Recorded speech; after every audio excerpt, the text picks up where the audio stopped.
Assalamualaikum warahmatullahi wabarakatuh. Halo sahabat-sahabat Ebik, sahabat-sahabat Ekobody YouTube Pump. Selamat berjumpa kembali. Selamat pagi, selamat siang, selamat malam bagi Anda yang membuka channel ini di channel Ekobody YouTube Pump. Di mana channel ini merupakan channel inspirasi pertanian, khususnya pertanian padi ya, sahabat-sahabat Ebik semua. Pada kesempatan kali ini, pertemuan kita ini berkenaan dengan kegiatan yang akan saya laksanakan pada hari ini di lahan pesawahan saya, yang pada hari ini padi yang saya tanam ini tepat berusia 7 hari ya sahabat Ebib semua ya. Jadi pada hari ini tepat berusia 7 hari tanaman padi saya, dan ada sebuah kegiatan yang akan saya laksanakan gitu ya teman-teman ya. Kegiatan apa yang akan saya laksanakan di lahan pesawahan ini, nanti kita lihat sama-sama apa yang akan saya lakukan. Baik teman-teman ya. Di usia 7 hari ini teman-teman, kebetulan alhamdulillah padi saya sudah mulai tumbuh dari proses pindah tanamnya. Artinya ketika saya pantau kemarin, hasil pemantauan kemarin setelah pindah tanam itu seolah-olah tidak mengalami stagnasi lagi ya. Pindah tanam, setelah pindah tanam 1-2 hari berikutnya sudah sudah tumbuh. Kalau bahasa dari orang Sunda sini, orang Lebak Banten ini sudah lilir gitu ya teman ya. Jadi padinya sudah lilir setelah ditanam, baru 1-2 hari sudah mulai lilir gitu ya teman-teman ya. Mengapa saya bisa sebutkan lilir? Karena akar-akarnya sudah mulai menancap di lumpur ya teman-teman. Sudah, kalau kita cabut sudah keras gitu ya, sudah kuat gitu. Terus saya juga sudah mengecek ya sahabat-sahabat Ebib, bagaimana keadaan padinya. Saya cek kemarin, alhamdulillah ya, walaupun baru berusia 7 hari ya, menurut saya sudah layak untuk diberikan pemupukan ya. Jadi pada kegiatan hari ini, kegiatan yang akan saya lakukan kali ini adalah kegiatan pemupukan pertama di usia padi saya 7 hari setelah tanam. Padi yang saya tanam ya adalah padi varietas PR46 dan padi varietas Ciputri ya. Baik ya sahabat-sahabat Ebib, pupuk apa yang akan saya gunakan? Nah, pada kesempatan ini sebelumnya ya, sebelum saya memberitahu jenis pupuk apa yang saya laksanakan, yang saya berikan di pesawahan maksud saya sahabat ya, begini, ada 2 poin penting yang akan saya sampaikan ya, yang para petani semuanya wajib ketahui ya. Bagi yang sudah tahu ya kita sharing ya, bagi yang belum tahu ini penting sekali ya. Ada dua hal yang penting untuk diketahui para petani, terutama pada masa-masa awal menanam padi, pada masa awal pindah tanam. Yang pertama, kita harus tahu waktu yang tepat memberikan pupuk tabur ya. Kapan waktunya itu? Ya, patokannya begini sahabat Ebib. Rata-rata begini, kalau para petani di daerah saya ya, kalau mau melakukan pemupukan yang pertama itu, patokannya biasanya hari sahabat ya. Sekian hari, 5 hari, 6 hari, 7 hari baru mereka melakukan pemupukan. Tapi yang sebenarnya adalah begini. Hari jangan jadi patokan, tidak baku ya sahabat ya. Tapi kita lihat perkembangan dan pertumbuhan padi setelah pindah tanam. Caranya bagaimana? Caranya kita cabut sahabat ya. Kita cabut si akar padinya itu ya, itu. Nah, setelah dicabut si akar padinya itu akan nampak berwarna putih akarnya ya. Ketika dipindah tanam ya, dia kan berwarna coklat ya sahabat ya. Nah, setelah dicabut itu tandanya kalau akarnya sudah mulai putih ketika dicabut, terus agak keras cabutnya, agak susah dicabutnya ya. Dapat berapa hari pun itu, misalnya 5 hari mulai kita cabut, misalnya cabut salah satu rumpunnya, nah agak keras, kita lihat akarnya sahabat. Kalau akarnya itu berwarna putih, artinya padi itu sudah mulai tumbuh, sudah lilir ya kata orang sini ya, sebutannya gitu. Nah, itu kalau sudah akarnya putih, sudah mulai tumbuh, sudah mulai memanjang akarnya, artinya padi siap untuk menyerap unsur hara yang kita berikan melalui pupuk tabur sahabat ya. Nah, itu waktu yang tepat sebetulnya. Walaupun baru 7 hari, kemarin waktu usia 6 hari saya cek sahabat. Saya cabut ya tiap rumpun sampel dari sebelah selatan, di sebelah utara, barat, timur, bahkan ke tengah saya cabut, sampel-sampelnya itu berwarna putih ya sahabat ya. Nanti akan saya reupload ya itunya video saya kemarin ketika saya mengecek pertumbuhan padi saya ya itu. Nah itu alhamdulillah. Jadi pada hari ini saya memutuskan walaupun baru berusia 7 hari akan saya lakukan pemupukan. Jadi kegiatan yang akan saya lakukan itu adalah pemupukan pertama pada padi saya ya sahabat-sahabat di usia 7 hari ini gitu ya. Tapi kan gini katanya Mas, kalau pemupukan itu biasanya orang melakukan pemupukan idealnya katanya banyak wacana sekitar usia jangan kurang dari 10 hari katanya kan gitu ya. Nah itu maksudnya begini, kenapa dikatakan harus 10 hari? Itu artinya menjaga atau menunggu supaya si padi yang sudah kita pindah tanamkan itu lilir dulu, tumbuh dulu. Nah tapi itu jangan jadi patokan, kita coba aja cabut di usia 5 atau 6 hari. Kalau memang sudah tumbuh, sudah mulai lilir, ya tidak salah kita kasih pupuk, segera kita kasih makanan ya, karena mereka sudah lapar kalau manusia gitu ya sahabat ya. Jadi mereka sudah membutuhkan unsur hara, sudah membutuhkan makanan untuk diserap ya, untuk proses pertumbuhannya. Semakin cepat semakin baik, begitu ya sahabat ya. Nanti kalau lambat lagi pemupukannya terlambat lagi, stagnasi jadinya ya gitu. Jadi ini yang akan saya lakukan ini di usia 7 hari ini akan saya lakukan pemupukan. Tidak apa-apa sahabat ya, yang penting padinya sudah tumbuh, patokannya padinya sudah tumbuh dengan ciri bagaimana kita cabut perumpunnya, akarnya sudah berwarna putih dan sulit dicabutnya atau keras untuk dicabut ya, artinya akarnya sudah menempel di tanah, di lumpur gitu ya sahabat-sahabat ya. Itu ya sahabat-sahabat ya. Nah terus apa poin yang kedua sahabat-sahabat, itu waktu yang tepat menentukan dosis. Poin yang kedua, dosis apa? Dosis pupuk sahabat-sahabat ini ya. Ketika kita berbudidaya tanaman padi dengan apa ya, sekarang banyak perbincangan, banyak isu-isu, banyak apa ya, wacana, obrolan para petani ya, termasuk saya juga sahabat, yang mengeluhkan harga pupuk mahal, harga obat luar biasa kan gitu ya, dibandingkan dengan hasil besar pasak daripada tiang gitu ya sahabat-sahabat ya. Tapi nah dengan cara ini kita harus pandai-pandai sahabat ya. Kita harus bisa mengakali, mensiasati bagaimana caranya ketika kita melakukan budidaya tanam padi ini tidak boros biaya, artinya tidak besar pasak daripada tiang gitu ya teman-teman, tidak lebih besar biaya daripada penghasilan. Jadi harus sebaliknya ya sahabat-sahabat EBIP ya. Gini, kemarin pas waktu saya melakukan pengecekan mencabut rumpun-rumpun padi itu di usia 6 hari, sekaligus saya melakukan pengecekan pH tanah sahabat-sahabat. Saya melakukan pengecekan pH tanah, saya melakukan pengukuran tingkat kesuburan atau kelembaban lahan saya ya, melakukan pH tester, menggunakan pH tester maksud saya ya. Nah kebetulan kemarin ya, alhamdulillah ya gitu, pH-nya normal sahabat ya. Artinya begini, pH normal itu untuk lahan pesawahan itu baiknya itu kisaran 6,5 sampai 7 sahabat ya. Jadi kalau artinya begini, kalau pH-nya setelah kita ukur menggunakan alat pH tester itu 6,5 sampai 7 pH-nya itu normal padi lahannya sahabat-sahabat. Ketika pH tanah normal, sebanyak apapun, sesedikit apapun pupuk yang kita taburkan kepada lahan pesawahan, insya Allah akan diserap semuanya oleh tanaman kita ya. Berbeda kalau pH-nya rendah. Kalau pH-nya rendah kurang dari 6,5, kita misalnya menaburkan pupuk 50 kg sahabat EBIP ya, itu belum tentu diserap semuanya, bisa hanya diserap 50%, bahkan hanya 30% sahabat.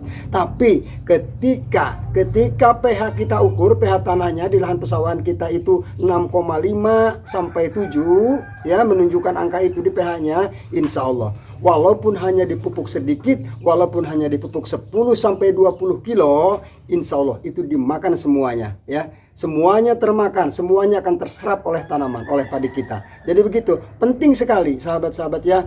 Oh gini Kang, katanya kan untuk mengukur pH tanah itu harus punya alat, harus punya pH tester, betul ya. Tapi kita sebagai petani lah, saya juga sebetulnya memaksakan untuk punya itu sahabat ya. Karena begini, sekali kita belinya jangan yang mahal-mahal sahabat ya. Sekali kita beli, kita pakailah jangka lama sahabat, bisa beberapa tahun sampai ke sana ya, sampai beberapa tahun kita selama kita masih bisa bercocok tanam dan diberikan usia panjang oleh Allah Subhanahu wa taala, sahabat ya.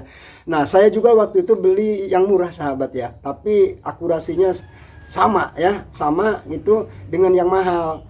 Saya beli pH tester waktu itu kebetulan di daerah saya tidak ada, di toko-toko pertanian tidak ada, belum ada, sahabat ya.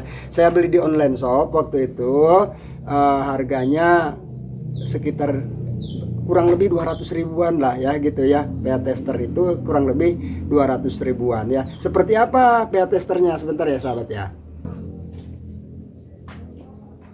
Nah ini sahabat, ini pH tester yang sering saya gunakan untuk mengukur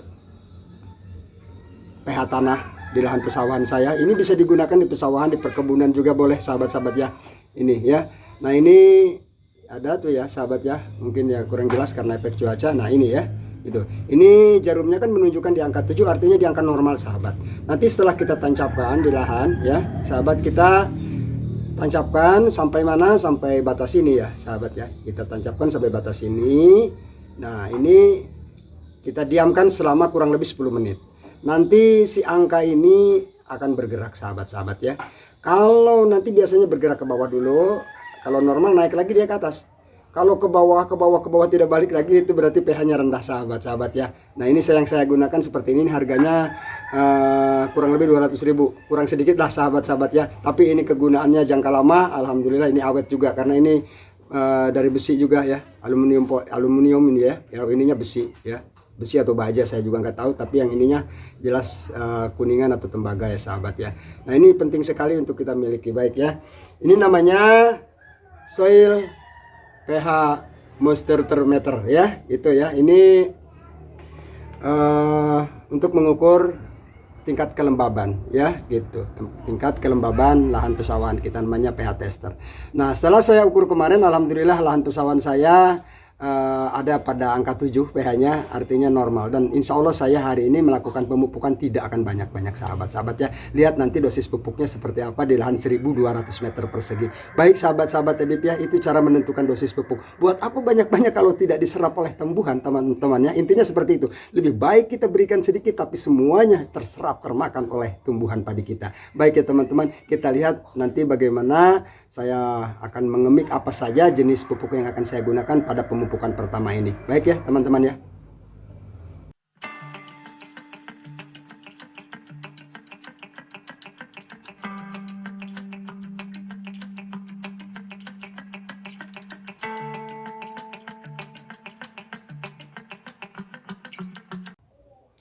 Nah inilah sahabat-sahabat EBIP, ini pupuk yang akan saya gunakan ya pada pemupukan pertama ini ya. Nah Kang, ini ada 3 macam Kang, 3 jenis Kang, betul, ada 3 jenis. Nah yang ini sahabat EBIP, ini adalah sudah tahu ya semuanya, ini adalah nitrogen atau urea ya sahabat-sahabat ya. Ini urea, yang ini adalah fosfatnya sahabat ya, ini fosfat ya, ini fosfat. Sedang yang ini adalah zeolit sahabat ya, ini adalah zeolit ya. Nah ketiga jenis pupuk ini memiliki fungsi masing-masing ya sahabat-sahabat ya. Mungkin sahabat-sahabat sudah tahu, ini nitrogen fungsinya untuk mempercepat pertumbuhan ya, merangsang perakaran juga ya, menghijaukan daun juga ya. Sedangkan fosfat ini juga sama ya, merangsang pertumbuhan ya, mempercepat pertumbuhan akar juga fosfat ini ya. Terus zeolit ini yang sangat penting sekali sahabat, walaupun sedikit saya gunakan ya. Zeolit ini fungsinya ya untuk memulihkan kembali lahan pesawahan kita yang terindikasi terjadi asam-asaman, sahabat-sahabat ya. Apabila sawah kita terindikasi asam-asaman, contohnya sawah yang selalu tergenang oleh air, sahabat ya. Jadi di seluruh lahan yang kita miliki itu sebetulnya, dari luas lahan itu kadang-kadang kan tidak rata teman ya. Ada yang agak tinggi, agak apa ya, kalau di sini istilahnya legok gitu ya sahabat-sahabat ya. Ada yang selalu tergenang air. Nah biasanya di lahan yang selalu tergenang air itu, di pojok-pojok itu biasanya pH-nya rendah ya, asam gitu ya. Jadi pertumbuhan padi juga tidak akan normal. Nah ini dengan pemberian zeolit ini insya Allah ya, pemberian zeolit ini zeolit aktif sahabat ya. Ini zeolit aktif, ini sedikit ya sahabat. Nah ini di lahan 1200 meter persegi ini pupuk yang akan saya gunakan, sahabat ya. Ini urea ya. Ini urea. Ini ureanya berapa? Ini 10 kg, sahabat ya. Nah, ini fosfatnya. Fosfatnya ini 5 kg, sahabat ya. Dan zeolitnya ini 2 kg, sahabat ya. Itu ya. Jadi sebetulnya ya tidak usah banyak-banyak ya. Loh, kok Kang pede amat dengan pupuk segitu? Lahan 1200 meter bisa cukup? Insya Allah cukup, karena saya sudah ukur pH tanahnya normal. Walaupun sedikit, ini bisa terserap oleh tanaman padi saya. Dan kita lihat nanti perkembangannya setelah pemupukan bagaimana ya, beberapa hari ke depannya, sahabat ya. Nah, jadi inilah ya 3 jenis pupuk yang akan saya gunakan hari ini. Yang satu adalah urea, nitrogen, ini fosfat ya, sahabat ya. Dan yang satu lagi itu adalah zeolit ya, sahabat ya. Nah, yang itu itu si emeng itu ya, itu tidak akan saya taburkan di pesawahan, kasihan ya. Oke ya. Baik, sahabat ya. Nanti kita lihat proses pencampurannya seperti apa.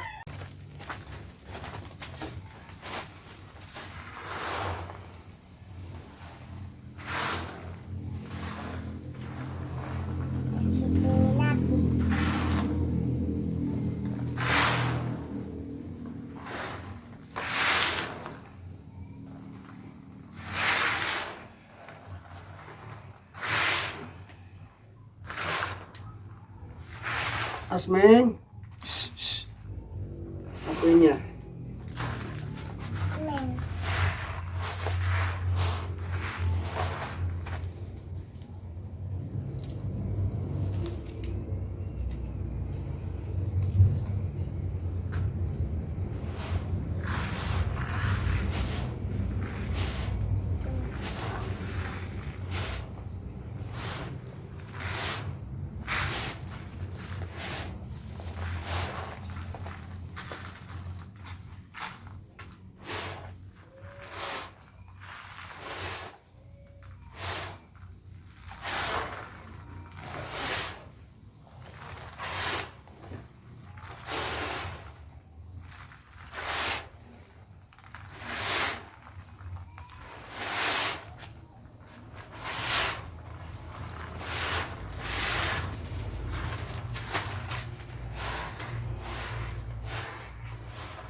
Kotor deh, kotor deh. Jangan deh.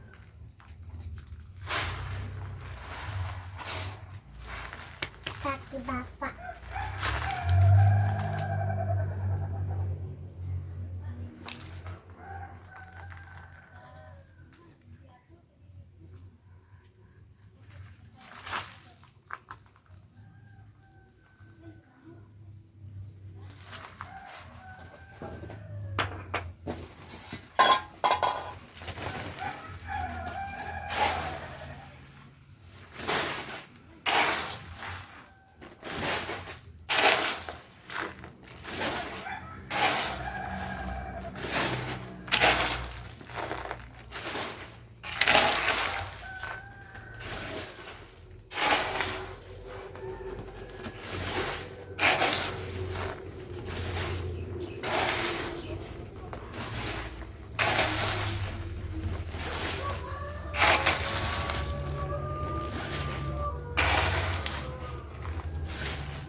Oke sahabat, ini ya, ini pupuk yang akan saya taburkan di pesawahan. Nanti kita ke pesawahan, kita lihat bagaimana proses penaburannya ya sahabat-sahabat Ebib semua ya.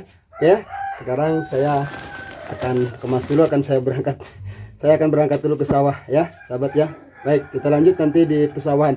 Jangan lupa kepada sahabat-sahabat Ebib yang baru berkunjung melihat channel EcoBudi YouTube Bam ini, ditekan tombol subscribe-nya ya, ditekan pula tombol like-nya ya, supaya saya bisa tetap bersemangat memberikan informasi-informasi perkembangan tanam padi PR46 dan Ciputri di musim tanam kedua ini. Baik sahabat ya, kita ke pesawahan bagaimana proses penaburannya nanti kita lihat ya. Oke sahabat-sahabat Ebib semua, hari ini kita akan melakukan pemupukan ya. Sekarang saya sudah berada di saung ini, tepatnya di sawah saya yang di belakang rumah ini ya. Hari ini kita akan melakukan pemupukan. Nah ini pupuk yang tadi ya sahabat ya. Ini pupuk yang tadi ya, yang saya mix tadi ya waktu di rumah tadi. Ini akan kita spraykan hari ini ya sahabat Ebib ya. Oke, bagaimana nanti perkembangan padinya kita lihat ya. Kita lihat perkembangan padinya seperti apa di usia 7 hari ini ya gitu. Kenapa saya berani menaburkan di usia 7 hari, karena tadi sudah saya jelaskan ya pada video tadi ya, cuplikan yang tadi ya sahabat-sahabat ya. Baik, kita lihat nanti perkembangan padinya seperti apa. Tapi sebelumnya seperti biasa kepada sahabat-sahabat Ebib yang baru melihat channel ini dan yang selalu melihat channel ini tapi belum menekan tombol subscribe-nya, silakan ditekan dulu tombol subscribe-nya ya, yang berwarna merah itu supaya berubah menjadi warna abu-abu. Nyalakan pula lonceng notifikasinya supaya Anda selalu mendapatkan pemberitahuan setiap saya mengupload video-video baru tentang dunia pertanian ya sahabat petani semua ya. Baik sahabat-sahabat ya, jangan lupa like juga kalau Anda suka dengan video ini, di share, di komen juga boleh, silakan dibagikan kepada sahabat-sahabat yang lain. Mudah-mudahan video saya ini bermanfaat buat kita semua, amin ya Allah ya rabbal alamin. Baik, kita lihat bagaimana nanti perkembangan padi usia 7 hari ini dan akan saya taburi pupuk tabur ya sahabat ya. Oke ya. Nah ini ya sahabat Ebib semua ya, ini adalah padi saya yang akan saya pupuk hari ini. Ini usianya hari ini tepat 7 hari ya. Maaf ini di sebelah sini agak ini rindang oleh pepohonan ini ya sahabat ya. Ya kita lihat nanti ke sini. Nah ini sahabat, ini usianya baru 7 hari ya hari ini. Tapi saya lihat ini sudah mulai tumbuh bagus ya. Walaupun 7 hari sudah lilir ya, sudah tumbuh ini ya. Artinya padi ini tidak mengalami stagnasi lagi sahabat. Ini 7 hari saya tanamnya kemarin per lubang itu 2-3 batang, tapi ini sudah ada yang mencapai ini. Belum saya pupuk padahal ini sahabat ya. Ini sudah ada yang mencapai berapa ini? Sekitar 8 nih sahabat ya. Nah yang ini ya. Nah yang ini ada berapa? 1, 2, 3, 4, 5, 6, 7, 8, 9 yang ini ya. Yang ini 9. Nah ini juga banyak tuh ya sahabat ya. Ini padahal belum dipupuk sama sekali. Usianya baru 7 hari. Alhamdulillah sudah tumbuh. Bahkan sudah mulai anakan ya sahabat ya. Alhamdulillah. Ini padi PR46 ya yang ini ya. Ini padi PR46. Kita lihat sekarang yang padi Ciputrinya ya sahabat. Nah ini yang Ciputrinya sahabat-sahabat semua. Nah ini padi Ciputrinya ya. Yang ini padi Ciputrinya, perkembangan padi Ciputrinya seperti ini ya. Nah ini padi Ciputri ya sahabat. Nah yang ini PR46. Ini usianya baru 7 hari ya sahabat ya. Ini 7 hari, lihat sahabat. Hari ini akan saya pupuk yang pertama, taburkan pupuk yang pertama. Lihat. Sahabat-sahabat bisa lihat ya. Ini tidak mengalami stagnasi lagi. Setelah pindah tanam mereka langsung tumbuh padi saya ini, alhamdulillah. Nah ini ya sahabat ya, lihat ya. Ini 2-3 batang jadi seperti ini ya. Kita lihat. Untuk melihat jumlah saya berapa menanam padi, lihat di video sebelumnya ya, yang ini waktu proses tandurnya kemarin. Nah ini padi varietas Ciputri sahabat. Ini belum saya pupuk sama sekali. Nah sahabat bisa lihat semua ini ya. Nah sudah mulai inisiatif anakan, sudah mulai ya. Ini saya tanam 2-3 batang per lubang. Ini jadi 1, 2, 3, 4, 5, 6, sudah ada 7 sahabat, 8 ya, udah ada 8. Nah ini juga ya sahabat ya. Tuh, ini kan belum tegak juga kan. Nah yang ini belum begitu tegak, tapi dia sudah tumbuh, sudah anakan. Nah itu ya sahabat ya, bisa dilihat. Ini perkembangan padi Ciputri yang ini sahabat ya. Ini usia 7 hari, insya Allah hari ini saya taburkan ya pupuknya yang pertama. Nah ini padi PR46-nya ya, padi PR46-nya ini usia 7 hari juga sama ya. Karena waktu tanamnya di waktunya sama saya sahabat ya. Oke, ini yang ini Ciputri ya, luasan 700 meter persegi ini Ciputri sahabat. Nah untuk varietas PR46 ini di luasan 500 meter persegi ya sahabat ya. Oke, ini ya. Oke. Ya sahabat ya. Nah, bagaimana nanti proses penaburan pupuknya ya? Itu kita lihat sama-sama, oke? Oke, sahabat, kita mulai penaburan pupuknya ya. Oke, ya.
Oke, sahabat-sahabat Ebib semua ya. Alhamdulillah proses penaburan pupuknya sudah selesai ya.